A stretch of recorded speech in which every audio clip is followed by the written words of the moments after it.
Little side note before we get into the review, I did receive a review copy to play and review this for you guys, so keep that in mind when you're listening to my review, but let's get right into this. Welcome back, I'm Raiden from Bluewoody Gaming, and this week on Raiden Reviews, I'm taking a look at the very overlooked Battlefleet Gothic Armada 2.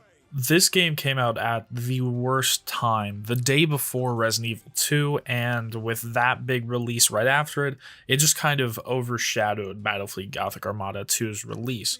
But here I am finally reviewing it for you guys, so as always, let's get started with graphics. On the technical side of things, this game is completely solid. I ran perfectly smooth on the highest settings, never had a frame drop, and I think that this game could even run really well on some of the older hardware because this really isn't the most graphically demanding game out there, and I think that you might even be able to run it on the highest settings even if your hardware is quite a few years old.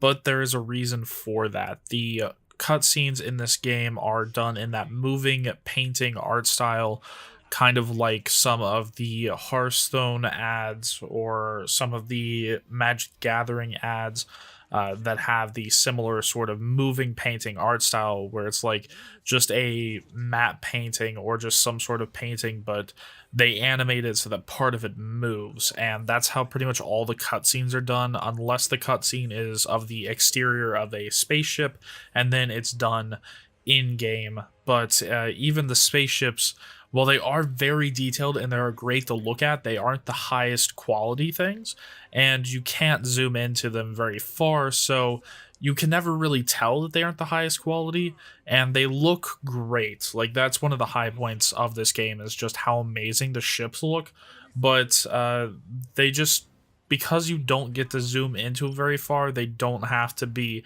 as high quality, and therefore you can have lower end machines run this game better. There is one spot in the graphics department, though, that this game could work on a bit, and that is the attacks that the ships do. They just don't look like they carry that big of a punch, even though I can see that they're doing massive amounts of damage against enemy ships.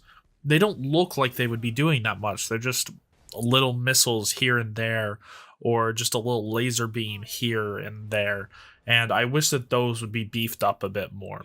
And with that, let's move on to sound, music, and voice. That somewhat abrupt transition is because while the attacks may not look like they do a ton of damage, they definitely sound like they do a ton of damage, which is odd because this is a game in space and sound doesn't travel in space. I am actually waiting for the first space-based combat game to actually go through and not have sound travel through space. I wonder how critics would receive that, but they definitely have sound in this game, and it sounds wonderful. Even the smallest attacks sound like they do a ton of damage, which might even be better than looking like they do tons of damage. On the other end of the spectrum, though, there are some things here that really could be beefed up a bit in the sound department. Notably, lasers have a really weak sound effect, and then also ramming ships. You would think that a giant behemoth ship ramming into another one would make a pretty chunky sound. And sadly, I don't even think that they have a designated sound for two ships colliding, but if they do, it's not a very good one because I never even notice it. Next, let's move on to music. And this is the first time where I'm surprised how little different music is in a game. I looked up the soundtrack to Battlefleet Gothic Armada 2, and it's something like 18 and a half minutes long. Thankfully, though, I never really noticed it repeating or anything like that. The music always takes a back seat to, say, the sounds of battle or people talking, but it's just weird that there's so little music for a game like this. And on top of that, this is another game with a full orchestral score, and you know what I think of games that have full orchestral scores. But thankfully, this time they did it different. They didn't go for that high fantasy generic sounding music. No, they actually went for some dark, brooding, just epicness. And really, it fits quite well here. I think that most games, when they do their full orchestral scores, they try to go for those light moods and those like exciting moods, and they don't really want to make things dark and stuff like that until they get to maybe the main boss or the main antagonist theme song. Nope, here it is all dark and brooding, and it fits perfectly with the Warhammer 40k aesthetic, and I actually quite like it here. Granted, like I said, it does take a back seat to the sounds of the battles and the sounds of the people talking. And with that note, let's move on to voice. And this is just another part that is done so wonderfully. It's only in these 40k games where you have the people talking all proper, like, and there's almost like this aura of self-awareness about how absurd what they're going through is, but it just works. Like when you hear a space wolf psych themselves up to go into a battle that they know they're gonna lose, it just works. And when you hear different Imperium members just talk about the bureaucracy that they have to go through and everything for the chain of command, different things like that, it all just works so wonderfully. And then you add in things like the Necrons and some of the other factions that make an appearance, and it all just works so well. This game doesn't have anything like the Azaria Kyrus speech from Dawn of War, but the voice acting in this game is top notch. Next, let's move on to talking about the story, of which I could actually talk about this for a long time. I love the lore of Warhammer 40k. But I'm going to try to keep this on the spoiler-free side, so don't go looking up many of the terms that I talk about if you don't happen to know them, because that may lead to spoilers if you don't want this game spoiled for you. One final thing before I start talking about the story in this game does not hold your hand if you don't know anything about Warhammer 40k. This is a very bad game to get into the lore of Warhammer 40k. If you're looking to get into it, I recommend going somewhere else, although I don't think that this game really gets many points taken off of it if you play it without knowing anything about Warhammer 40k. Like, it explains enough to explain itself, but there are like name drops and whatnot and different things and way characters act that you might not get right off the bat if you don't know much about Warhammer 40k. So let's just get right into talking about the story, of which I'm not going to really spoil anything. Basically, this game takes place during the 13th Black Crusade of Abaddon the Despoiler, right at the turn of the 42nd millennium. It takes place in 999.m41, which is the year 41,999. It was the start of the Crimson Path, which, if you happen to know how the 13th Black Crusade ended up, you will know how that goes. Although this is one of the touchy subjects of Warhammer 40k lore, because actually the 13th Black Crusade, when it was originally written and when the Crimson Path was originally written, it had one ending.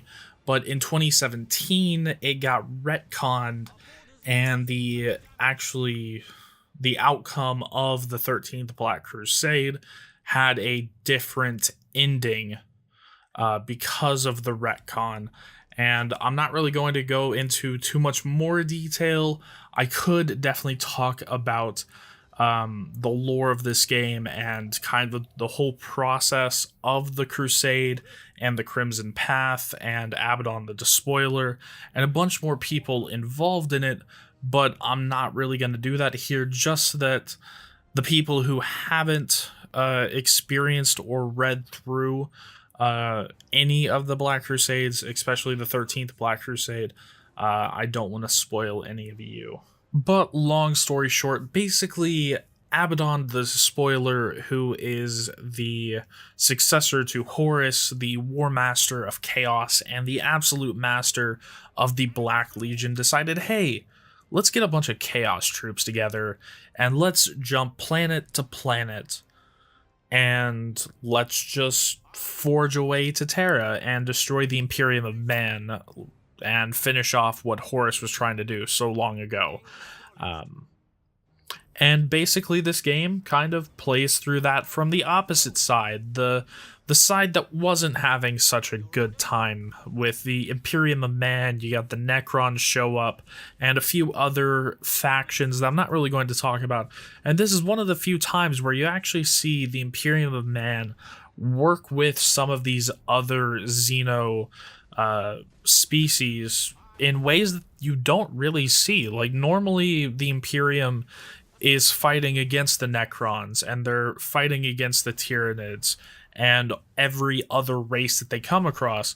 But this time, well, the enemy of your enemy is your friend. So, yeah, this is quite an interesting story that they have going on here.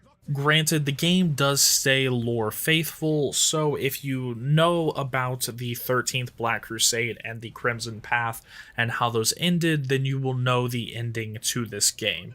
So, yeah, let's just move on to the next section of being gameplay, which is separated into two sections. The first one is the sector screen, where you see all the solar systems in a sector, and you'll really only see the screen during the campaign.